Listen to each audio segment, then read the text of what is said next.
અબજોપતિ ને કરોડોપતિ એમ ઈ કરોડપતિ હું કે ને અબજોપતિ હું ઈ પાછી ભાન નથી પડતી કઈ પણ એવું કોણ કરે અહીંયા એમ નહીં ભગવાન કરે તને હું એમ કહું છું હાલો આ બધું તમારું કરિયાણું હો જય શ્રી કૃષ્ણ સારું છે ને કેમ હમણાં દેખાતા નહોતા હું અહીંયા છું ભાઈ ક્યાંય નથી જાતી આ તો દાદીમાનો આજે ફોન આવ્યો મહિના દિવસ પહેલા દાદીમાન ઘરે આવ્યા હતા તમારું નામ આપણે અનુબેન છે ને અનુ દાદી કહેવાના છે અનુ દાદી બધા કોમેન્ટ ની અંદર કરજો કારણ કે આપણે બા છે ને એ બધા આપણા વિડીયો રોજ જોતા હોય છે કાયમ ઓલું કરું શું કરતા હોય લાઈક કઈક કે નહીં હા એ લાઈક કરતા હોય પછી શેર કરો છો ઈ મને ન થાવ હા તો એ શેર કરતા શીખવાડ દઉં શેર કરજો અને એકલા દાદીમાં છે ઉંમરલાયક દાદીમાં છે અને આ એમનું એક ઘર છે જે જુનાગઢની અંદર જ ભાડે રહીએ છે એટલે આપણાથી થતી મદદ કરીએ છીએ દાદીમાં હજી આ ઉંમરે બીજાના ઘરના કામ કરતા હોય છે થોડું ઘણું જે ગુજરાન ચલાવવા માટે આપણાથી થતી એટલી મદદ કરીએ છીએ બોલો શું ઘટે છે હવે બસ આ કરિયાણું આવી ગયું બસ નિરાત થાય હા તે બસ આપી દેવું તમ તારે ખાઈ પીને મજા કામ કરીને ભાડું ભરું લાઇટ બિલ ભરું પાણી ના દઉં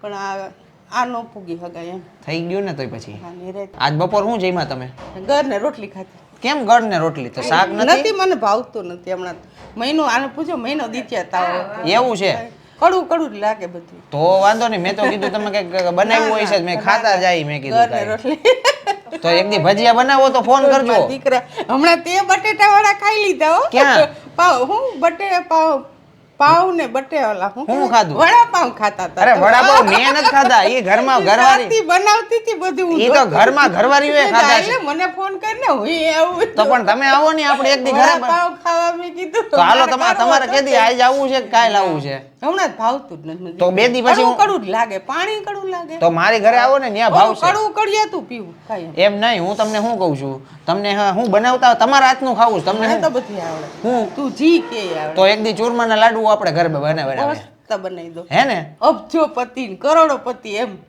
ઈ કરોડપતિ હું કે ને અબજોપતિ હું ઈ પાછી ભાન નથી પડતી કઈ પણ એવું કોણ કરે અહીંયા એમ નહીં ભગવાન કરે તને હું એમ કહું છું કે મારા દીકરા તને કોઈ જાતનું ઓલું કોઈનું હોશિયારો ન રહે એમ બસ જો હવે આ અનુ માસી આશીર્વાદ આપી દીધા ને એટલે હવે આપણે દુનિયામાં બીજું કઈ જોતું જ નથી તો દાદીમાં એમ કહેવા માંગે છે કે દાદીમાના આશીર્વાદ હોય ને બધે ફળે જ છે એમ એટલે આપણે આર્ય પૂજો આવે ને કેટલું માણા પગે લાગવા આવે અહીંયા અજાણી શું તો હાલો તો હવે આપણા આશીર્વાદ દાદીમાના ફળી જાય ને એટલે આમ અબજો કરોડોપતિ થઈ જાય ને એટલે આપણે શું છે આપણે શું છે કે આપણે જે પણ તને હું કોઈનું કાંઈ લેતી નથી ભાઈ જો માતાજીની માનતા કરે ને એક માની ચૂંદડી ને જોડનારી એટલે કોઈ અટાણે નારિયેળ નથી ખાતું ને એટલે ચોકલેટું કોઈ ધરી જાય કોઈ પેડા ધરી જાય એ હું પરબારી એક પેડો લઈને એને પરબારું બધું આપી દઉં ચોકલેટ હોય તો 5 ચોકલેટ લઈને એની ચોકલેટ એને આપી દઉં હા ચૂંદડી હોય ને એ કોઈ ગરીબ માણસ દીકરીઓ ભણતી હોય ને એને આખા આણાની હાડીઓ અહીંથી મેં કાંઈકના ખોરા ભર્યા છે કાંઈકને કૈનાદાન દીધું છે કોઈ અટાણ સુધીમાં મેં એવું જ કામ કર્યું છે મેં મારું કોઈ દી વિચાર જ નથી કર્યો કાલ સવાર મારું શું થાય એમ તો હું ઉપાધિ નથી ને અટાણે કાઈ નહીં કાઈ નહીં માતાજી ઉપાધિ હોય તો હાલો અટાણે આપણે વયા જાય દુબઈ ના હે દુબઈ જઈને આપણે બધી ખરી ત્યાં ખાઈ પીને ફરશું આપણે શું મજા આપણે મને કીધું તો એક જણા કે તમે ન્યાય કે છોકરા હાચવો ને રહ્યો કે તમને પગાર મેંધું નહીં મારી માટી ભગવાન આય નહીં ખપાડી દે બસ મારે ક્યાંય રૂપિયા ને કરો ધાર્યું હોત તો રૂપિયા રાજકોટમાં બંગલા કરત તું ન કરત એવું નથી એટલો રૂપિયો આખા પરાના છોકરા મારે દર રવિવારે જમતા ગુંદીને ગાંઠિયા તારે હનુમાન મઢીએ જઈને પૂછ લેવાનું કે અનુબેન ક્યાં રહેતા વી હોયડી પાસે દર રવિવારે 5:30 થાય ને છોકરાને લાઈન થઈ ગુંદી ગાંઠિયા ખાવા વાહ પેલા દાદીમાં રાજકોટ રહેતા હતા એટલે ત્યાં એકદમ સરસ કમ્પ્લીટ હતું પણ દાદીમાના ઘરવાળા ઓફ થઈ ગયા કેન્સર થયું અને એ બધો ટાઈમ હતો અત્યારે દાદીમાં એકલા છે હવે એકલા જે પણ એનાથી થતું હોય બધું કરે છે આપણાથી જેટલી મદદ થાય એટલી કરીએ છીએ તમે બસ આવીને જિંદગીમાં કોઈ દી કોઈનું લીધું નથી અને ભગવાન હું કો મારી મારા અંદર મને લેવાય ન દે જો આટલું હું લઉં છું ને તોય હું પ્રાર્થના કરું કે માં જે આવે ને એનું સારું કરજે બસ આપણે બહુ બીજું કઈ કરવું નથી આપણાથી જેટલું થાય એટલું કરીએ છીએ દાદીમાની મદદ કરીએ છીએ તમે બસ આવીને આવી રીતના તમારી આજુબાજુમાં કોઈ પણ હોય તો એની પણ મદદ કરતા રહેજો વિડીયો ગમ્યો હોય તો વિડીયોને લાઈક અને શેર કરતા રહેજો તમારા ધવલને માતાજી ખૂબ જાજુ દે યસ મિત્રો ગુડ મોર્નિંગ સ્વાગત છે તમારું આજના નવા વિડીયોની અંદર અને આજના વિડીયોની અંદર તમને ધબધબાટીને બબાટી બોલાવડાવવાનું કહેવાનું છે કારણ કે અત્યારે જો આખી ડેકી ભરીને ઘઉંનો લોટ પડ્યો છે અને 5-5 કિલોના બાચકા બધા લઈ આવ્યા છીએ ડાયરેક્ટ ફેક્ટરી ઉપરથી ગાડી બની ડેકી ભરી છે હજી આગળ બી રાખ્યો છે એટલે આખી ગાડી ભરીને અમે ઘઉંનો લોટ લઈ આવ્યા છીએ જરૂરિયાતમંદ લોકોને દેવા માટે કારણ કે લોટનો સ્ટોક પતી ગયો હતો એટલે હવે લોટનો સ્ટોક કરવો પડે એમ હતો એટલે અત્યારે જે હાજર હતો એ બધો જ લોટ લઈ લીધો છે અને આવીને આવી રીતના આપણું આ કામ ચાલુ છે. જે પણ વસ્તુ ઘટે એ બધું લઈ આવતા હોય. આજે ઘઉંનો લોટ પતી ગયો તો ઘઉંનો લોટ, ઘી પતી જાય તો ઘી, તેલ પતી જાય તો તેલ, પછી કાંઈ પણ મસાલા કઠોળ જે પણ પતી જાય એ બધી વસ્તુ ધીમે ધીમે લઈ આવતા હોઈએ છીએ. અત્યારે જો આ ઘઉંના બાચકા અમે ભરેલા છે લોટના, એ બધા લઈ આવ્યા છીએ. ઢેકી ભરી છે, હવે આને ઘરે લઈ જશું, ઘરે ઉતારશું, પછી કીટ તૈયાર કરશું. કીટ તૈયાર કરીને કાલે 3 પરિવારને એકારે દેવા જવાનું છે. તો આવી બધી પ્રોસેસ ચાલુ છે. તમારો સપોર્ટ જોઈએ છે. વિડીયોને લાઈક અને શેર કરવાનું ખાસ ભૂલતા નહીં. હવે અત્યારે રોડ ઉપર ઊભા છીએ, તો હવે આ બધો ઘઉંનો લોટ છે ઘરે લઈ જાય. વિડીયોની અંદર બન્યા રહેજો. તો ફાઇનલી ભાઈ અમારા જે ઘઉંના લોટ છે ને એ અહીંયા અમે ઘરે મૂકી દીધો ને ઘરે આવીને અમે જેવી કીટ અમે બધી તૈયાર કરતા હતા કાલે દેવા માટેની, તેમાં આધ્યા અમારી વચ્ચે વચ્ચે નડે છે કે હેલ્પ કરે છે? નડે છે કે હેલ્પ કરે છે? એ દીકુ હાલો આમાં નાખો, બધું આમાં નાખો. આ જો અત્યારે ધાણા જીરું નાખી દીધું, ગોળ મૂકી દીધો છે, પછી આ નાખી દો ચટણી, આમાં નાખી દો. હાલો ચટણી આમાં નાખો, બસ. પછી આ બીજી ચટણી નાખો, હાલો નાખો, બસ. પછી આ પાછું ધાણા જીરું નાખો, હાલો નાખો, આમાં નાખો, બસ. પછી આ નાખી દો, હાલો હળદર છે ને આમાં નાખો. હાલો મિત્રો જો આ વસ્તુ બધી આથી મને હેલ્પ કરે છે. હાલો પેલા આ ઘી છેલ્લે નાખશું. પેલા આ જો આ નાખી દે, આ રાઈ નાખી દે, પેલા આમાં નાખી દો. હાલો એ બપાય બહાર પડી ગઈ. હવે આ નાખી દે. હા ઈ નહીં ડબ્બો નહીં, ડબ્બો છેલ્લે આ નાખી દે. પેલા 2 હાથે ઉપાડી હો, નાખો. હા હજી આ પેલા ઈ નહીં, પેલા 2 હાથે પકડજો, 2 હાથે. હા નાખી દો, નાખો. અરે વાહ, હવે આ નાખી દો. હાલો હિંગનું ડબલું નાખો, જલ્દી જો નીચે.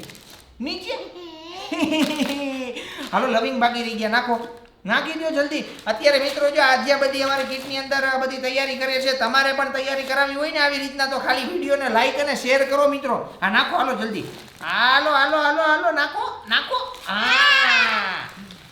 આલી આખો નાખી દે આમાં, બધું જ નાખવાનું છે આની અંદર, બસ બધું જ. હાલો ઈ છેલ્લે નાખવાનું. પેલા મગ નાખી દે, ખાંડ નાખી દે, ચાની ભૂકી નાખી દે, આ સાબુ છે સાબુ નાખી દે, બધું જ નાખી દો. નાખો. જોયું મિત્રો, આધ્યા છે અમારે. બીજું આમાં કઈ સાબુ. આ શું છે? હા બાબુ નહીં, સાબુ. ટેબુ નહીં, સાબુ. આનથી શું કરવાનું હોય? નાઈ કરવાની હોય ને. કેમ નાઈ કરવાની? મોઢું કેમ ધોવાનું? સાબુથી મોઢું કેમ ધોવાનું? કે ને કેમ ધોવાનું? મૌલિક કાકાને કેવું છે? તો કાંઈ નહીં, હાલો નાખો, જલ્દી નાખો. આમાં નાખવા જ મંદો, જલ્દી નાખો. હાલો 2 રહ્યા નહીં, નાખી દો. હાલો હજી ખાંડ બાકી છે, ભૂકી બાકી છે, બધું જ નાખો. હાલો નાખો બધું. પછી આવે નાખી દો, ઘી નાખી દો. યસ, ગાયનું ઘી નાખી દો. યસ મિત્રો, તમારી આખી કીટ થઈ ગઈ છે તૈયાર. અહીંયા છે ઘઉંનો લોટ પડ્યો, આની અંદર બધું નાખ્યું, તમે જોયું હશે. આધ્યાએ બધું નખાવા લાગ્યું છે. હવે શું કરવું છે? એ ખાલી નથી કરવું, હવે માંડ આપણે ભર્યું છે બધું. અહીંયા અત્યારે અમારી બધી કીટ તૈયાર થઈ ગઈ છે. સવારે અમારે નીકળવાનું છે, ઘરે બધાને દેવા જવાનું છે ને. ક્યાં જવાનું છે? અહીંયા જવાનું છે ને. ચાલો મિત્રો, તો તમને વિડીયો જોવાની મજા આવી ગઈ તો વિડીયોને લાઈક અને શેર કરજો. ને પાછળ રહે ને, તું પાછળ કેમ નડે કરે છે? ટાટા કરી દે બધાને, ટાટા કરી દે.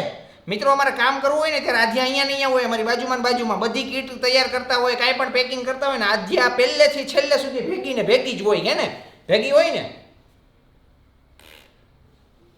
ચાલો ટાટા બાય. ટાટા કરી દે બધાને, બાય કરી દે. બોલ બાય. હા રેડી. હાલો મિત્રો, વિડીયોને લાઈક અને શેર કરજો. મિત્રો આજે ધબધબાટીને બબાટી જ બોલે છે ઘરે, કારણ કે ગુલાબ જાંબુ બની રહ્યા છે. આજે ગળ્યું ખાવાનું પ્રાચીને મન થયું એટલે કે આજે ગુલાબ જાંબુ ઠોકી નાખીએ. કે મને મન થયું કે તમને, કેમ કે મને ગુલાબ જાંબુ ઓછા ભાવે, મને રસગુલ્લા ભાવે અને ધવલને ગુલાબ જાંબુ, એટલે મેં કીધું કે ધવલ માટે આજે ગુલાબ જાંબુ બને. યસ અત્યારે જો આ ઝીણી ગોળીઓ બનવા માંડી છે ગુલાબ જાંબુની, અને મસ્ત અત્યારે લોટ બંધાઈ ગયો છે. ચાસણી અહીંયા તૈયાર થઈ ગઈ છે. ચાસણીની અંદર તમને જો આમ થોડું કેવું કેસર દેખાતું હશે. કેસર વાળા ગુલાબ જાંબુ બનવાના છે આજે. તો કેસર હોય, એલચી બી હોય, પણ તમે મને આમ ચોખ્ખી ઘસીને ના પાડી દીધી કે એલચી તો ખાઈશ જ નહીં. એલચી બેલચી ન ભાવે. આપણે ઘરે ખાવા હોય એટલે આપણને જે ભાવતું હોય એવું બનાવાય. એટલે મિત્રો ગુલાબ જાંબુ બને છે. તમે ઘરે બનાવતા હોય તો કઈ પદ્ધતિથી બનાવવું જરા કોમેન્ટ કરજો. પ્રાચીએ તો આપણી એકદમ દેશી સ્ટાઇલમાં બનાવ્યા છે. દેશી સ્ટાઇલમાં કઈ નહીં, નવી સ્ટાઇલમાં જ બનાવ્યા છે. ઓલા શું કે ગિટ્સ નું પેકેટ લઈ આવીને હા, એટલે ઓમય પેકેટના જ બનાવવા પડે, ઘરે તો આપણાથી બને નહીં પ્રોપર. એટલે આ પેકેટ તૈયાર, લોટ બાંધી દીધો છે, લોટ બાંધીને આવી રીતના ગોળીઓ કરવાની. ગોળીઓ કરીને જો તેલ ગરમ થાય એટલે તેલ ફૂલ ગેસ કે ધીમો ગેસ કે કેવી રીતના? એકદમ સ્લો ગેસ પર, બાકી અંદરથી કાચા થઈ રહી જાય, ગોળી વળી જાય એટલે દાણા દાણા, હા અને બહારથી પછી કાળા થઈ જાય. સરસ સરસ સરસ. તો પછી જો અમારે ગુલાબજાંબુ બને છે, ખાવાનું મન થતું હોય તો આવજો. હવે કેવા બને છે એ તો ખબર નથી, ફર્સ્ટ ટાઈમ ઘરે બની રહ્યા છે, કારણ કે આની પહેલા ક્યારેય ગુલાબજાંબુ ઘરે નથી બનાવ્યા. આપણે બહારથી ખાતા હોઈએ કે પ્રસંગમાં ને એમાં, એટલે હવે આમાં તેલમાં નાખીએ પછી ખબર કેવાક બને છે. તો જી ભાઈ પહેલો રાઉન્ડ અમારો જો ગુલાબજાંબુ માટે તળવા માટેનો હોય ને ઈ થવા માંડ્યો છે. હવે આમાં પ્રશ્ન ઈ છે કે આમાં અમુક જે આ ગુલાબજાંબુ છે ને એમાં જો આમ તળવા ઓલી તિરાડ ફાટી ગયા છે, તો શું થાય પ્રાચી? થાય કઈ નહીં, એમાં સરખું કરવું પડે. જ્યાં લોટને છે ને થોડોક લૂઝ કરવો પડશે. 2-3 ચમચી દૂધ નાખીશ ને એટલે લૂઝ થઈ જશે, એટલે પ્રોપર વળાશે. આ છે ને કડક છે થોડોક. અરે તો પછી મિત્રો હવે આ પેલા રાઉન્ડના જે ગુલાબજાંબુમાં હે ને તૈડું પડી ગઈ છે, તો હવે ઈ તૈડું પડેલી પાછી આ ચાસણીમાં નાખશું તો હાવ ફાટી જાય. ન ફાટે એમ તમને ખાવાની મજા આવશે, પણ ઘરના એવા જો યાર, તમે પહેલી વાર ટ્રાય કરું છું. ના ના, લગાવો લગાવો, એમાં કાંઈ વાંધો નહીં. એટલે જો આ પેલા રાઉન્ડ છે, એટલે આ કેટલી વાર લગી આ બ્રાઉન થતા વાર લાગશે આને? હજી એ તો બહુ વાર લાગ્યા ને, કેમ કે આ ધીમે ધીમે કરવાના હોય, જો ફાસ્ટ ફાસ્ટ કરવાની જો થઈ વાય જો. Yes yes yes yes yes. જો થોડા થોડા બ્રાઉન આમ થવા માંડ્યા છે, એટલે આવા બ્રાઉન થઈ જાય એટલે પછી ગુલાબજાંબુ તમારા રેડી. ચાલો ત્યારે ફાઇનલી મિત્રો જે આપણે જેની રાહ જોતા હતા ને ઈ ઘડી આવી ગઈ છે. જોઈ લ્યો મિત્રો, મોઢામાં પાણી આવે ને તો જરા કોમેન્ટ કરજો, કારણ કે ગુલાબજાંબુ એકદમ ચાકા જેવા બન્યા છે, એમાં કઈ શંકાને સ્થાન નથી. એકદમ મસ્ત ફાઈટાઈ નથી, વાંધો નથી. હવે એટલે હવે હું 2 પેકેટ ના બનાવીશ. હા હા, કારણ કે આ તો મને એવું લાગે આ ચાખવામાં જ પતી જાય એવું લાગે. એક પેકેટ ના તો પતી ગયા, ટોટલ 3 નંગ નથી બન્યા. 3 પણ આમાં બધું મને એમ થાય પછી બધું બગડ્યું હોય તો ચાસણી નહીં, બધું કેટલા કેવી રીતના ચાસણી બનાવી કઈ ખબર નહોતી, એટલે મેં મારી આઈડિયાથી બધું બનાવ્યું. પણ આ સારા બનશે તો બીજી વાર આપણે એનાથી સારા 100% 100%. એટલે હજી ચાખ્યા નથી. એટલે પ્રાચી એમ કે છે કે હજી અડધી કલાક પછી ચાખવાના, કારણ કે ચાસણી હજી ચડી ન હોય. એટલે મને એવું લાગે છે કે હવે પેલો રાઉન્ડ થયો હોય ને પ્રાચી, એના ચાખી લે તો વાંધો ન આવે. તમને ખબર છે આમાંથી કયા પહેલા રાઉન્ડ ના છે? અરે આના કરતા ભાઈ પેલા સરખું ચાખીને અલગ રાખ્યું હોત ને તો ખબર પડે. મિત્રો કેવા બન્યા કોમેન્ટ કરજો. અહીંયા એક બાજુ હજી છેલ્લો રાઉન્ડ તળાય છે, તળ્યા પછી આમાં નાખ્યા પછી આ ખાવાના છે, એટલે કોમેન્ટ જરા કરજો. પણ આની અંદર હજી ક્રેક બહુ આવે છે, એટલે ખબર નથી પડતી કે એની સારખી પ્રોસેસ હજી અને આપણને ખબર ન હોય. મિત્રો આપણામાંથી કોઈ કંદોય હોય ને તો જરાક એમાં કોમેન્ટ કરજો જી ને કે ભાઈ ગુલાબ બનાવવા જાંબુ બનાવવાની પ્રોસેસમાં ક્યાં ભૂલ થાય છે. એમાં લોટ બાંધ્યો, એમાં દૂધ નાખ્યું છે, દૂધથી લોટ બાંધ્યો તો, અને પછી એમાં હું બીજું કઈ નાખ્યું હતું? ના, પછી હાથ ઘી વાળા કરી અને પ્રોપર આમ ગોળ ગોળ ગોળીઓ બનાવી. પણ હવે જોઈએ આમાં કેવું આજે. આમ તો મને બરાબર લાગે, પણ તેલમાં જાય ને એમ લાગે ફાટી ગયા. ઈ તો ધીમે ધીમે જાય, વાંધો ન આવે. પણ હવે પછી હવે કેટલું કે નાખવું છે કે શું કરવું તારે? હા નાખવાના જોઈને. હા તો નાખી દે. 2 ગોળી હાટુથી તારો બીજો રાઉન્ડ થાય, પછી તું જોવે છે ને પાછું આ બાલો મિત્રો ગુલાબજાંબુ ખાવો હોય તો આવી જાજો. આવા બધા બન્યા છે. બાકી વિડીયો કેવો લાગ્યો, વિડીયોને લાઈક અને શેર કરવાનું ખાસ ભૂલતા નહીં.